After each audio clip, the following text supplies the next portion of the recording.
Happy Friday, everyone. This is our daily check-in from the Florida Institute of Technology. I'm Dwayne McCay. I have pretty good news to report this week. We only had 2 students that were identified positive with COVID-19 and no faculty or staff. So the protocols we've been following are really working well. Big controversy right now, and that is whether we continue with our plans to have a virtual commencement or something that appears to be more realistic. There is not going to be a realistic commencement regardless. If we were to try to do an in-person one, it is fraught with difficulty, with a lack of attendance by family members, and with, in general, something that doesn't resemble a normal commencement.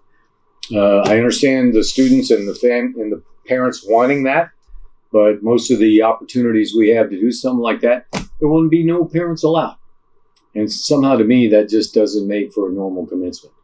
But we're still listening to our students, and they're still trying to plan a commencement, by the way, without most of the parents. So I guess I can't remember what it was like to be 22 years old, so I can't judge that.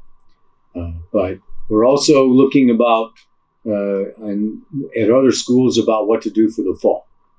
I think the hybrid approach we took this year with a combination of in-class and out-of-class learning worked really well.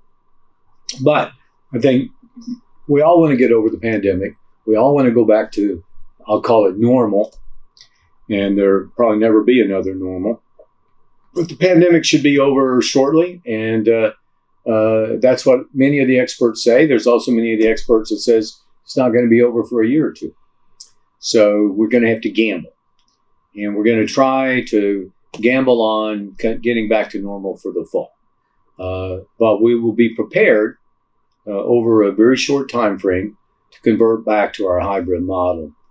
I really prefer the face-to-face, prefer that we give that kind of education that we've been famous for giving, but we have to be ready because there's no way to know whether the pandemic is going to flare up again or not.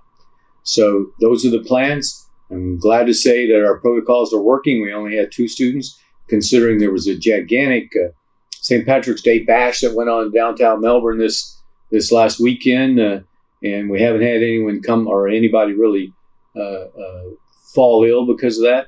Is something that's a credit to our students. And that's the weekly update. There'll be another one. We're on the downhill side of the semester, plodding towards our May 1st commencement, whether it be semi real or all virtual. So I hope everyone does well. Follow the protocols, wash your hands, keep your safe distance, wear your mask, and maybe next week I can say we had 0 new cases. Thank you.